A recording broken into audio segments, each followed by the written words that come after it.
Hello guys and welcome back है तुम्हारे favourite channel एनिमेडी पे। तो जैसा कि हमने हमारे पिछले पार्ट में देखा था कि आस्था, यूनो, नोएल और लक और ये बाकी के लोग सेलेक्ट हो गए थे रॉयल मैजिक नाइट टीम में, जो कि आज से ठीक 5 दिन बाद आई ऑफ द डार्क सन के बेस पर अटैक करेंगे एंड लाइट के साथ लड़ाई करेंगे। फिर आज इधर हम हमारे आस्था भाई को देखते हैं जो हमेशा की तरह ट्रेनिंग कर रहे होते हैं एंड तभी वहाँ पर यूनो, मिमोसा और क्लॉस आ जाते हैं। आस्था तुम ठीक तो हो ना? हाँ मिमोसा मैं एकदम ठीक हूँ, मैं तो बस ट्रेनिंग कर रहा हूँ अपनी मसल्स को और ज्यादा बढ़ाने के लिए। मसल्स तो बढ़ा लोगे आस्था, लेकिन दिमाग कैसे बढ़ाओगे? क्या बोला तुमने? अभी इन सब का टाइम नहीं है। तुम दोनों को पता चला क्या हमारे आसपास एक आई ऑफ द डार्क सन का स्पाई है जो हमारे सारे प्लान्स को आई ऑफ द डार्क सन वालों को बता रहा है। क्या? हाँ, लेकिन हम उसे पकड़ नहीं पा रहे हैं, इसीलिए चौकन्ने रहना। लेकिन तभी हम देखते हैं आस्था की शैडो में एक दूसरी शैडो आके घुस जाती है एंड एक्चुअली में ये वही आई ऑफ द डार्क सन का स्पाई है जिसके बारे में क्लॉस अभी बात कर रहा था। फिर हम देखते हैं सारे के सारे रॉयल मैजिक नाइट टीम वाले डिनर कर रहे होते हैं एंड हमारे आस्था भाई हमेशा की तरह फुल ठूस रहे होते हैं। लेकिन तभी हैमन बोलता है, मिस पूली आप सबको अपना गाना सुनाना चाहती हैं? एंड भाई ये पुलिस दुनिया की जियान होती है, इसका गाना इतना ज्यादा तेज और बेसुरा होता है कि ये स्पाई वहाँ से भाग जाता है एंड जाके वर्मिलियन की शैडो में घुस जाता है। ओए नोजेल, क्या मैं जान सकती हूँ कि आखिर तुमने क्यों royal magic night squad join करी? ऐसे ही, क्योंकि मेरे पास और कोई काम नहीं था। क्यों झूठ बोल रहे हो? मैं जानती हूँ कि तुमने लाइट से अपने राइवल फुगिलियन का बदला लेने के लिए स्क्वाड को ज्वाइन किया है। नहीं,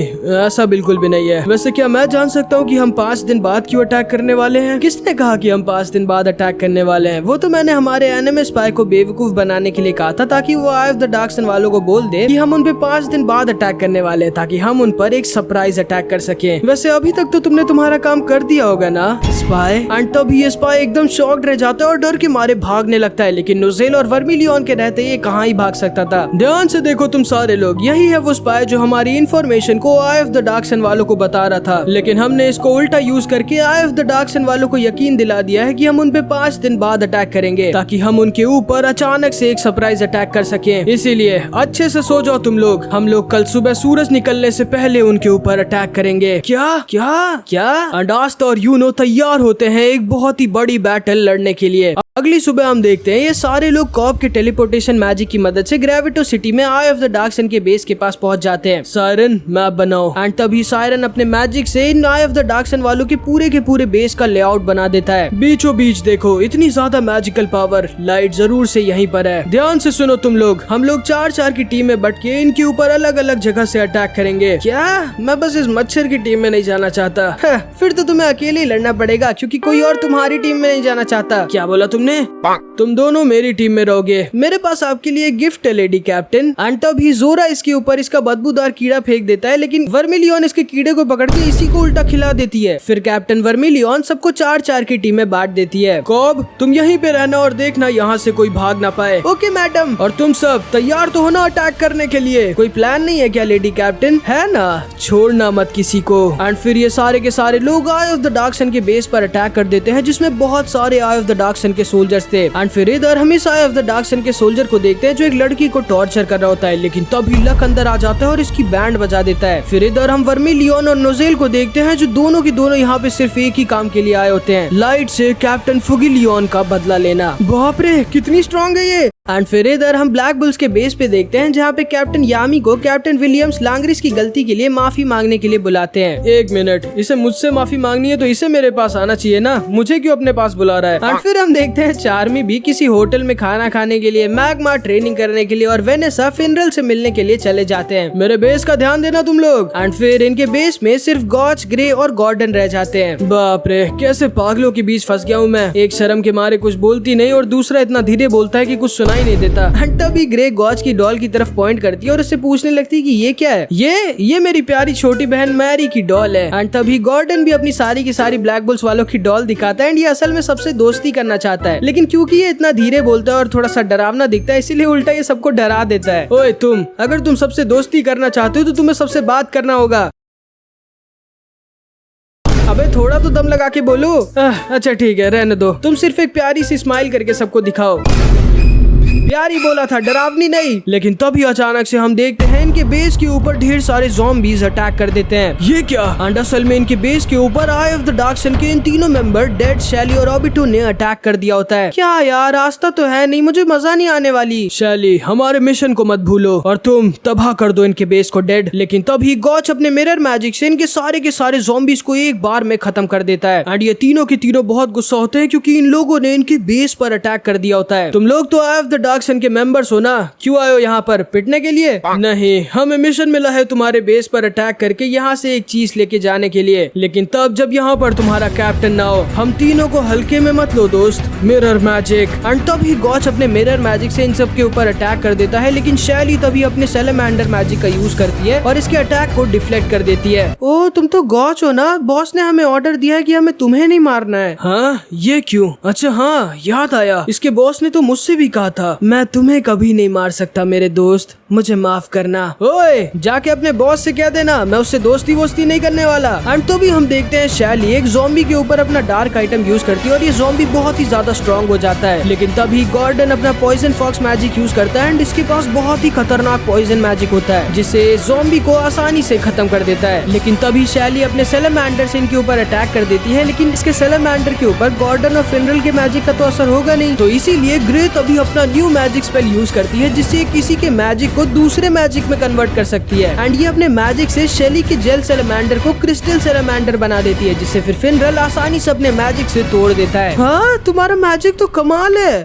प्लीज मुझे ऐसे मत देखो, लगता है अब मेरी बारी है। एंड तो भी डेड अपना मैजिक यूज करता है एंड एक दूसरे ज़ॉम्बी को समन कर लेता है जिसका नाम साइजर होता है। दिखा दो इन सबको साइजर। एंड साइजर इन लोगों के ऊपर विंड और स्टील फैंग से साथ में अटैक कर देता है। बाप रे, ये ज़ॉम्बी इतना ज्यादा स्ट्रॉन्ग कैसे और ये दो मैजिक अटैक कैसे यूज कर रहा है? मैं बताता हूँ, क्योंकि ये ज़ॉम्बी कोई नॉर्मल ज़ॉम्बी नहीं है। मैंने दो बॉडीज को मिला के इसको बनाया है, वो भी किसी नॉर्मल मैजिक नाइट की नहीं बल्कि दो मैजिक नाइट स्क्वाड कैप्टन्स की। जिसको सुन के ये सारे के सारे लोग शॉक्ड रह जाते हैं। तभी सीजर इन तीनों के ऊपर बहुत ही स्ट्रॉन्ग अटैक यूज कर देता है एंड ये तीनों बहुत ज्यादा इंजर्ड हो जाते हैं। जाओ मेरे ज़ॉम्बीज़, इस बेस को मिट्टी में मिला दो। एंड ये सारे के सारे ज़ॉम्बीज़ और ऑबिटो ब्लैक बुल्स के बेस में घुस जाते हैं एंड पूरे बेस को तबाह करने लगते हैं। एंड इधर हम गॉर्डन और ग्रे को देखते हैं जो बहुत ज्यादा इंजर्ड पड़े होते हैं एंड इनके सामने इनके बेस को तोड़ा जा रहा था। एंड फिर हम गॉर्डन और ग्रे के पास्ट को देखते हैं। ग्रे बचपन से ही बहुत ही ज्यादा शर्मीली थी, इसलिए इसके कभी भी दोस्त नहीं बने। और वहीं गॉर्डन ये बचपन से ही सबसे दोस्ती करना चाहता था, लेकिन क्योंकि ये ऐसा दिखता था और इसके पास बहुत ही ज्यादा खतरनाक पॉइजन मैजिक होता है, इसलिए इससे कोई बात ही नहीं करता था। एंड ये दोनों के दोनों बहुत ही ज्यादा लोनली लाइफ जी रहे थे। लेकिन फिर एक दिन इनकी जिंदगी में कैप्टन यामी आते हैं एंड इन दोनों की लाइफ बदल देते हैं। इन दोनों को फाइनली एक फैमिली और एक घर मिल जाता है। इसलिए आज ये दोनों अपने घर को तबाह नहीं होने दे सकते थे एंड ये दोनों दोबारा से खड़े हो जाते हैं अपने घर को बचाने के लिए। एंड ये दोनों के दोनों जोर से चिल्लाते हैं एंड गॉच को पहली बार गॉर्डन की आवाज सुनाई देती है, जाओ साइजर, मार दो इन दोनों को। लेकिन तभी अचानक से इनका बेस पूरा का पूरा हिलने लगता है एंड अपना शेप बदलने लगता है। एंड फिर निकलता है इनके बेस से एक अजीब सा आदमी जिसके बहुत ही बड़े बड़े बाल थे। ओए, कौन हो तुम?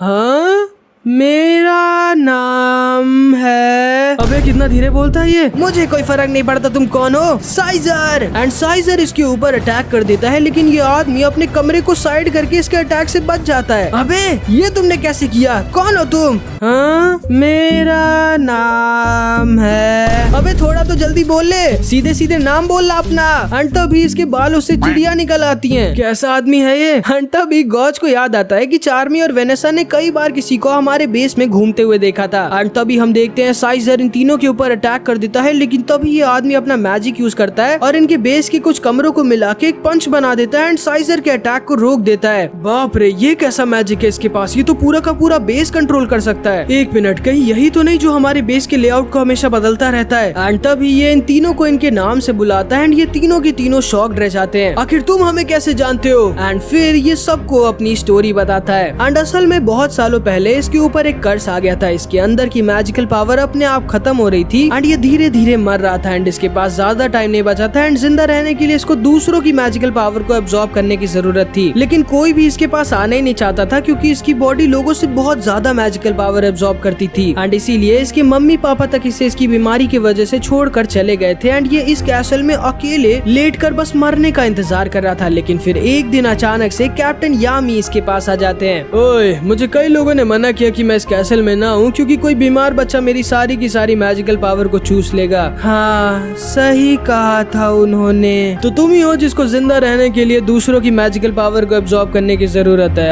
हाँ, लेकिन अब मैं जिंदा नहीं रहना चाहता।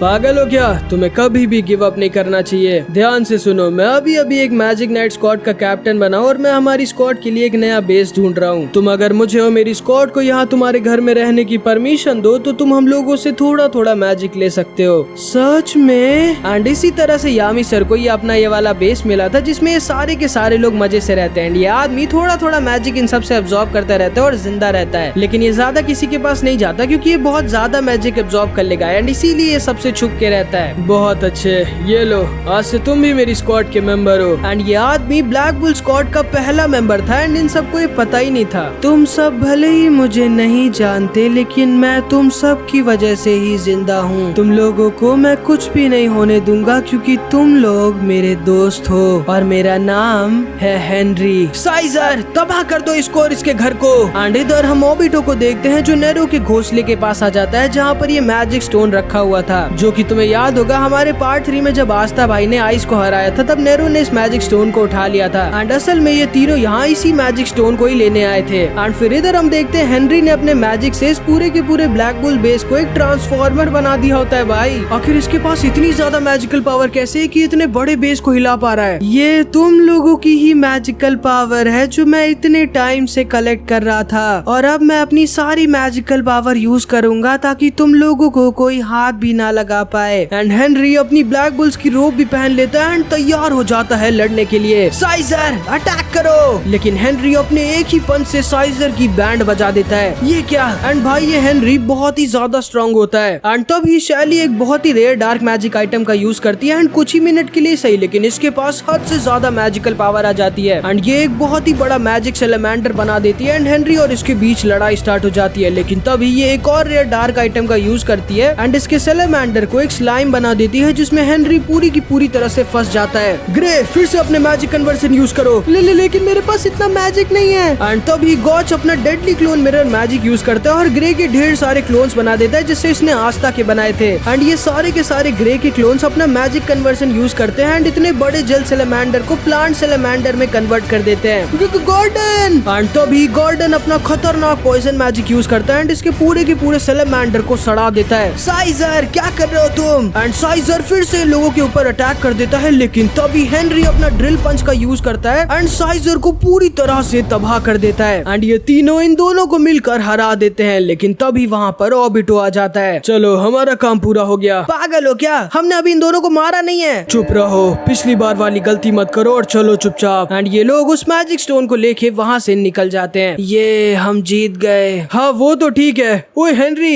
इस बेस को वापस नॉर्मल कर दो। नहीं कर सकता क्योंकि मेरा मैजिक खत्म हो गया। अरे यार, अब यामी सर हमें छोड़ेंगे नहीं। एंड फिर इधर हम यामी सर को देखते हैं जो कैप्टन विलियम्स के बेस पे कैप्टन विलियम्स का इंतजार कर रहे थे। एंड फिर इधर हम लाइट को देखते हैं जो अपने इस टैबलेट के पास खड़ा होता है एंड तभी ये तीनों वो मैजिक स्टोन लेके वहाँ आ जाते हैं। बहुत अच्छे ओबिटो, डेड, शैली। एंड फिर लाइट इस मैजिक स्टोन को भी अपने टैबलेट में लगा देता है एंड जैसे ही ये इसमें लगाता है ये मॉन्स्टर का बड़ा वाला स्कल जो आस्था के विलेज में था ये ग्लो करने लगता है। एंड भाई, यामी सर और वेनेसा सबको कुछ बहुत ही बुरा होने का एहसास होता है। अब सिर्फ 2 और मैजिक स्टोन रह गए हैं, फिर हमारा सपना पूरा हो जाएगा। चिंता मत करिए लीडर, हम उन दोनों मैजिक स्टोन्स को भी लाके आपको पक्का देंगे, चाहे उसके लिए हमें अपनी जान ही क्यों ना देना पड़े। नहीं, तुम लोगों ने अपना काम कर दिया है और वैसे भी वो बाकी के 2 मैजिक स्टोन्स उस विज़र्ड किंग के पास है जिन्हें मेरे अलावा कोई और नहीं ले सकता। एंड भाई, अब सिर्फ 2 और मैजिक स्टोन रह गए होते हैं, फिर ये टैबलेट पूरा हो जाएगा और अगर ऐसा हो गया तो बहुत ही ज्यादा बुरा हो जाएगा, जो कि तुम्हें आगे पता चलेगा क्या। एंड फिर इधर हम इन लोगों को देखते हैं, ये सारे के सारे लोग लाइट के पूरे बेस को तबाह कर रहे होते हैं। नोजेल सिल्वर अकेले सबको मारते हुए आगे बढ़ रहा होता है और बस लाइट को ढूंढ रहा होता है। कॉब ने इस पूरे के पूरे बेस को अपने मैजिक से कवर कर दिया होता है ताकि ना तो कोई बाहर जा पाए ना ही कोई अंदर आ पाए। यूनो की टीम भी सबको हराते हुए आगे बढ़ रही होती है एंड यूनो को भी किसी बहुत ही ज्यादा स्ट्रॉन्ग इंसान के आसपास होने का एहसास होता है। नोएल, किर्च और लक भी सबको हराते हुए आगे बढ़ रहे होते हैं एंड लक को तो भाई फुल मजे आ रहे होते हैं। एंड फिर इधर हम आस्था और जोरा को देखते हैं जिनको कुछ करना ही नहीं पड़ रहा होता क्योंकि कैप्टन वर्मिलियन अकेले ही सबको बजा दे रही होती है। हम भी लड़ना चाहते हैं कैप्टन वर्मिलियन।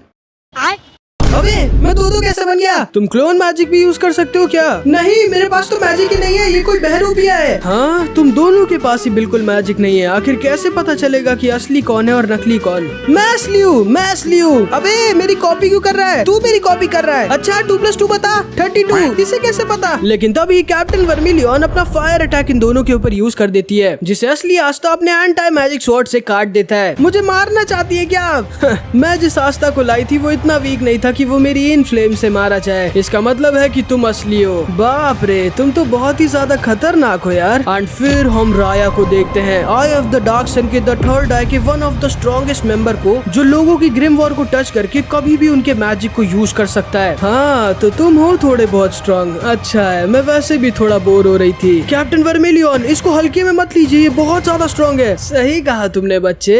एंड तभी ये कैप्टन यामी के डार्क मैजिक को यूज करने वाला होता है। अगर तुम एक इंसान ना होती तो मैं जरूर से तुम्हें डेट पे लेके जाता। Dark magic, dark slash. And Raya vermilion के ऊपर यामी सर के डार्क स्लैश को यूज कर देता है, लेकिन वर्मिलियन अपने फायर पंच से यामी सर के डार्क स्लैश को रोक देती है। ये क्या? जब वो गधा मुझे आज तक नहीं हरा पाया तो तुम उसके अटैक को कॉपी करके मुझे कहां से हरा पाओगे? बाप रे, तुम तो काफी ज्यादा स्ट्रॉन्ग हो यार। अब तो तुम मुझे और ज्यादा पसंद आ गई। अच्छा रुको, मेरा घूसा तुम्हें मुझसे भी ज्यादा पसंद आएगा। हो सकता है, लेकिन घूसा मारने के लिए तुम्हें मेरे भाई कैप्टन वर्मिलियन इतनी ज्यादा फास्ट होती है कि राया को वो भी नहीं उसके पास आते वक्त। फ्लेम मैजिक, गैल्डियस ब्रैक्यूम। एंड वर्मिलियन एक ही पंच में राया को बहुत ज्यादा इंजर्ड कर देती है। एंड जोरा और आस्था समझ जाते हैं कि भाई ये औरत कोई नॉर्मल मैजिक नाइट नहीं है, ये कैप्टन यामी से भी ज्यादा स्ट्रॉन्ग है। Light healing magic. एंड तभी राया अपने आप को लाइट हीलिंग मैजिक का यूज कर खुद को हील करता है। शायद अब मुझे भी थोड़ा मजा आने वाली है। मजा नहीं, सजा मिलने वाली है बे।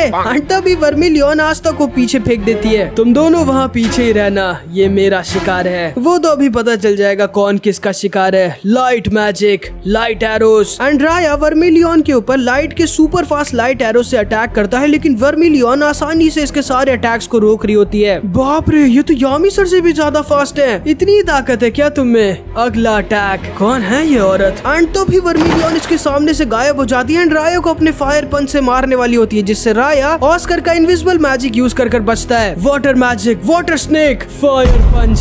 अगला attack, lightning magic, thunder light, fire पंच।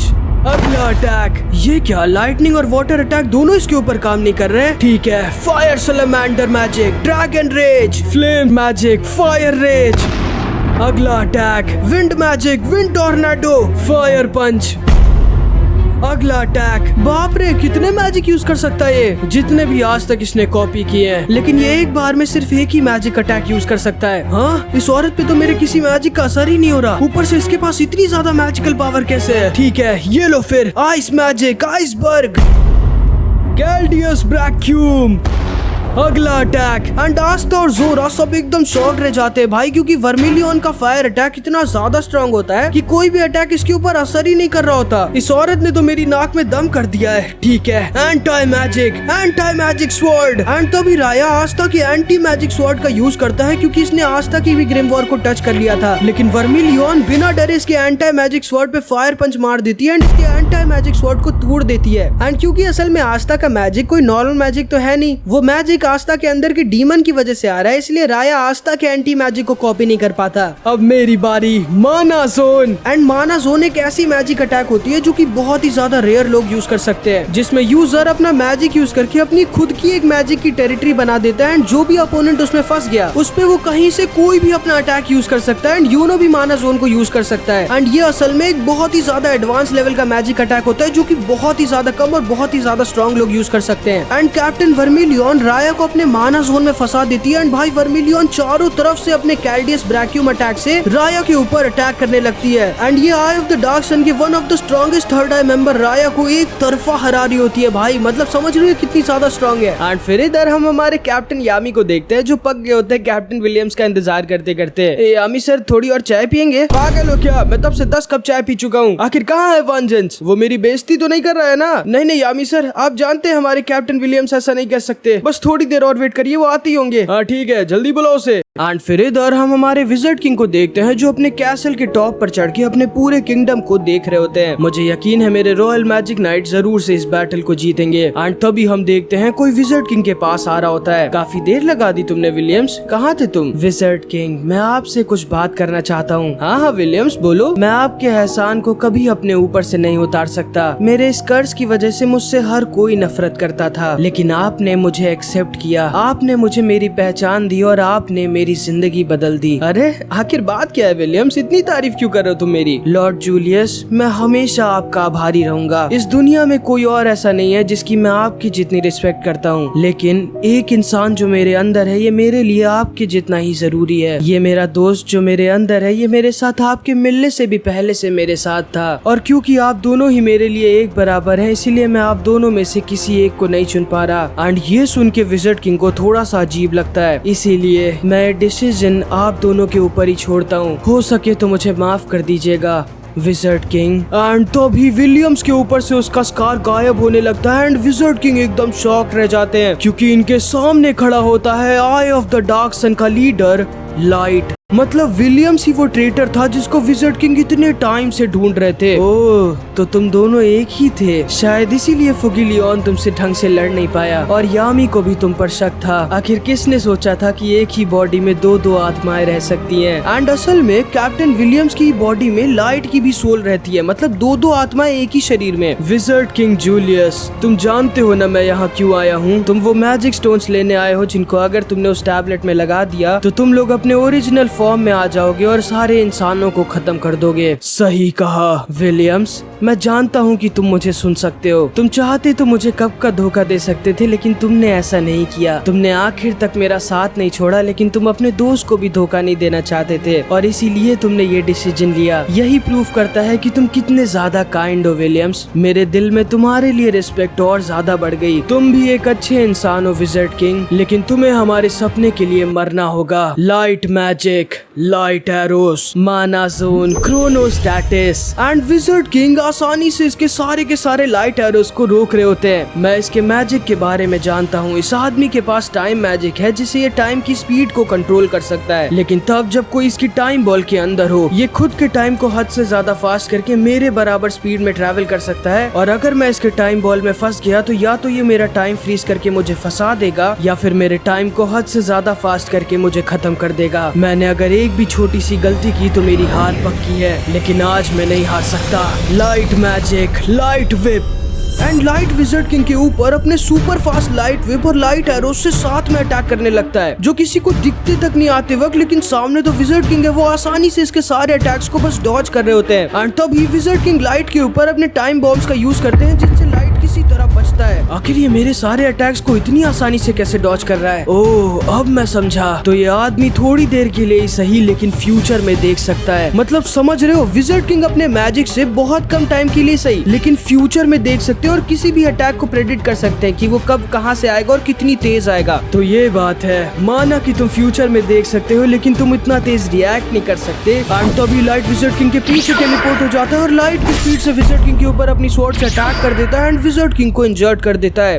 काफी टाइम बाद तुमने अपना खून देखा होगा, है ना विज़र्ड किंग? सही कहा। मैं भले ही फ्यूचर में देख सकता हूँ लेकिन मैं हूँ तो एक इंसान ही, थोड़ा बहुत टाइम तो मुझे रिएक्ट करने में लगता ही है। एंड ये सही बात है, विज़र्ड किंग भले ही फ्यूचर में देख सकते हैं लेकिन भाई अभी इनसे लाइट लड़ रहा है जो लाइट की स्पीड से ट्रेवल कर सकता है। मतलब समझ रहे हो, लाइट की स्पीड से ज्यादा फास्ट कुछ भी नहीं है इस दुनिया में। तो मुझे सही लगा था, तुम्हारी स्पीड मेरे बराबर है। एंड तभी विज़र्ड किंग अपने टाइम रिवर्स मैजिक का यूज करते हैं एंड अपने आप को पूरी तरह से हील कर लेते हैं। हाँ, तो ये टाइम को रिवर्स भी कर सकता है? आखिर इतना स्ट्रॉन्ग मैजिक एक इंसान के पास कैसे है? कोई बात नहीं, तुम आखिर में हो तो एक इंसान ही ना। एंड तभी लाइट फिर से विज़र्ड किंग के ऊपर अटैक करने लगता है एंड इन लोगों की फाइट इतनी ज्यादा भयानक हो रही होती है कि पूरा का पूरा कैसल हिल रहा होता है। एंड अब विज़र्ड किंग अपनी फाइट में थोड़ा सा सीरियस हो जाते हैं। ये क्या, ये अचानक से इतना फास्ट कैसे हो गया? लेकिन तुम मुझसे ज्यादा फास्ट नहीं हो। लेकिन तभी विज़र्ड किंग अपने टाइम मैजिक से लाइट की स्वॉर्ड को तोड़ देते हैं। मैं आज तुम्हें जीतने नहीं दे सकता। एंड इधर हम मार्क्स और कुछ और मैजिक नाइट्स को देखते हैं जिनको विज़र्ड किंग को लाइट दिख ही नहीं रहे होते क्योंकि ये लोग इतनी ज्यादा स्पीड में लड़ रहे होते हैं। एंड इन लोगों को केवल चिंगारियां दिख रही होती है भाई, जब ये दोनों आपस में टकरा रहे होते हैं। एंड भले ही लाइट विज़र्ड किंग के ऊपर एक भी अटैक नहीं कर पा रहा होता, लेकिन क्योंकि ये इतना ज्यादा फास्ट है इसीलिए विज़र्ड किंग के किसी टाइम बॉल में भी नहीं फंस रहा होता, जिसमें अगर ये एक बार फंस गया तो इसका खेल खत्म। एंड मैं सच बताऊं तो अगर विज़र्ड किंग चाहते तो वो इसे आसानी से एक बार में मार सकते हैं, लेकिन क्योंकि इसकी बॉडी के अंदर विलियम्स भी है इसीलिए विज़र्ड किंग ना चाहते हुए भी लाइट को जिंदा पकड़ना चाहते थे। एंड तभी मार्क सारे के सारे मैजिक नाइट स्क्वाड्स के पास मैसेज भेज देता है कि सारे लोग अलर्ट हो जाओ, आई ऑफ द डार्क सन वाले कभी भी हम पर अटैक कर सकते हैं। और यहाँ रॉयल कैपिटल में इस समय wizard king eye of the dark sun के लीडर लाइट से लड़ रहे हैं, जिसको सुनते ही कैप्टन यामी एकदम शॉक्ड रह जाते हैं। तुरंत ही रॉयल कैपिटल की तरफ निकल जाते हैं। कहीं मेरा शक सही तो नहीं हो गया, कहीं विलियम्स ही लाइट तो नहीं? एंड असल में इसीलिए कैप्टन यामी को विलियम्स ने रॉयल कैपिटल से इतना दूर बुलाया होता है क्योंकि ये जानता था कि ये कैप्टन यामी और विज़र्ड किंग को साथ में कभी नहीं हरा सकता। एंड फिर इधर हम देखते हैं एंड भाई इन लोगों की क्या ही फाइट हो रही होती है। मतलब तुम एक तरह से कह सकते हो इस समय दो गॉड्स आपस में लड़ रहे होते हैं। आखिर इतना फास्ट कैसे है ये? एंड तो भी विज़र्ड किंग टेलीपोर्ट होकर इसके पीछे आ जाते हैं। ये क्या, ये टेलीपोर्ट मैजिक भी यूज कर सकता है? एंड लाइट भी अपना टेलीपोर्ट मैजिक यूज करता है एंड एक माइक्रो सेकंड से बचता है, वरना अभी इसका खेल खत्म था। एंड भाई लाइट विज़र्ड किंग की पावर को देखकर एकदम शॉक्ड रह गया होता है। आखिर कैसे एक इंसान मुझे कैसे टक्कर दे रहा है? आखिर कौन है ये आदमी? और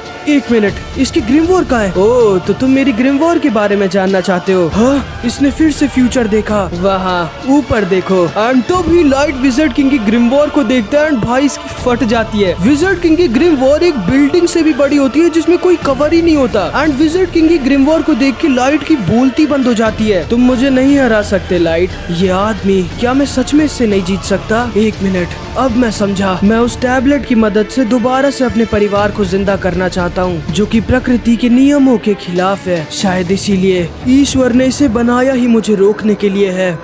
लेकिन हर किसी की कोई ना कोई कमजोरी होती है। एंड तो भी लाइट आसमान के बीचों बीच उड़ के पहुंच जाता है एंड अपनी सील को हटाकर अपनी पूरी मैजिकल पावर को अनलीश कर देता है। एंड भाई ये पूरे के पूरे क्लोवर किंगडम के ऊपर अपनी लाइट एरोस की चादर बिछा देता है। बाप रे, कहीं ये। एंड सारे के सारे क्लोवर किंगडम के लोग बहुत डर जाते हैं एंड हम आस्था की फैमिली को भी देखते हैं जो सब बहुत डरे हुए होते हैं। लेकिन तभी सिस्टर लिली कहती है, चिंता मत करो, विज़र्ड किंग के रहते हम लोगों को कुछ नहीं होगा। अरे नहीं, जूलियस और यामी सर भी फुल स्पीड रॉयल कैपिटल की तरफ आ रहे होते हैं। अब तुम क्या करोगे विज़र्ड किंग? कैसे बचाओगे अपने क्लोवर किंगडम को? Light magic, light of hell. And भाई ये पूरे के पूरे क्लोवर किंगडम के लोगों के ऊपर अपनी लाइट एरोस की बौछार कर देता है, जिससे ये सारे के सारे लोग मारे जाएंगे। एंड फिर इधर हम हमारे विज़र्ड किंग को देखते हैं, जिनको अचानक से उनका पास्ट याद आ जाता है। जब मैं मैजिक नाइट बना था तब मैं सोचता था कि आखिर ऐसा क्यों होता है कि कुछ लोग इतने ज्यादा स्ट्रॉन्ग होते हैं और कुछ लोग इतने ज्यादा वीक। आखिर क्यों हम रॉयल्स के पास इतना ज्यादा मैजिक होता है वहीं कॉमनर्स के पास इतना कम? आखिर क्यों भगवान ने मुझे इतना ज्यादा स्ट्रॉन्ग बनाया? बाकी रॉयल्स की तरह सिर्फ अपनी पावर से अपना फायदा करने के लिए? मैं हर वक्त बस यही सोचता रहता था। फिर एक दिन मैं ज़ारा से मिला। ओए, छोड़ दो उस आदमी को। अच्छा, नहीं छोड़ूंगा तो तुम मेरा क्या कर लोगे मैजिक नाइट? तुम शायद जानते नहीं हो, मैं बहुत स्ट्रॉन्ग हूँ बेटा, भाग लो यहाँ से। अच्छा, फिर इस अटैक को रोक के दिखाओ। एंड तभी ज़ोरा के पापा अपनी ट्रैप स्पेल से इसके अटैक को वापस उल्टा इसी के ऊपर भेज देते हैं एंड इसे हरा देते हैं। तुम लोग चिंता मत करना, मेरे रहते तुम लोगों को कभी कुछ भी नहीं होगा।